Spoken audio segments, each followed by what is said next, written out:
Samsun gidiyor lan, Samsun'a. Bursa'ya, Bursa'ya.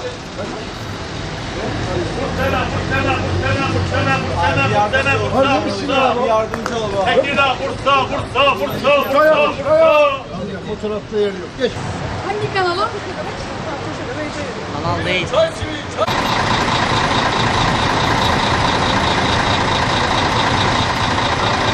Otogarda toplamda 8 seneden beri çalışıyorum. Bayram yoğunluğu başladı. Biletlerimiz bir ay önceden tükendi.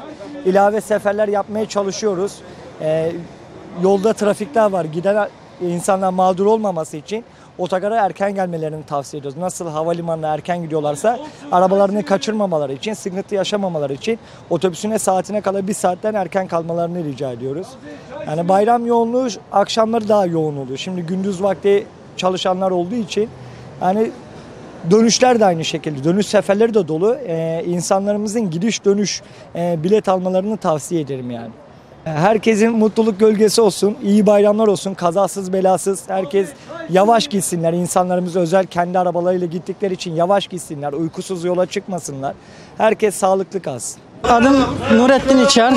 Tokat'a gideceğim. Daha önceden ben biletimi aldım. 2-3 hafta oluyor ben alalı biletimi. Allah'ın izniyle buradan Tokat'a gideceğim yolculuğu. Şimdiden milletin Kurban Bayramı'na kutlu olsun ve hayırlı olsun diyorum. Allah tekrarlarını nasip etsin diyorum. Müthiş yolcu var, müthiş.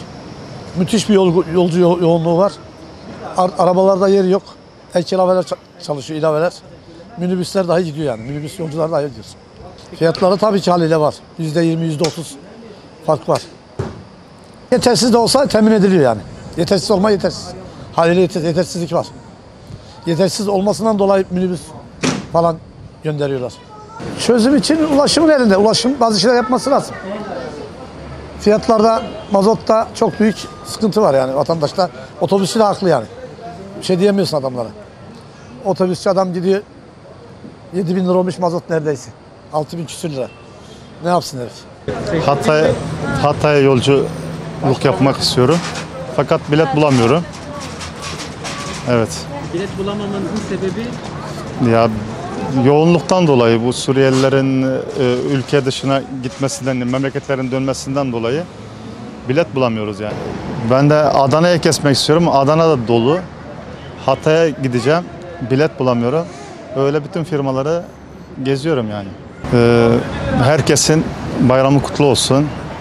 Barış, huzur içerisinde geçmesini diliyorum. Hayırlı bayramlar herkese. Ben soy ismim Sedat Ölçü. İstanbul Otogarı'nda 16 yıldır ticari taksi hizmetini veriyorum. Biz şu an ayda 8.000 gibi bir kira ödüyoruz. Sigortalarımızı cebimizden ödüyoruz. Taksicinin derdi çoktur. Hani anlatmakla burada nasıl çözülür bilmiyoruz ama inşallah baştaki yetkililer sesimizi duyar da bir çözüm şeyine giderler.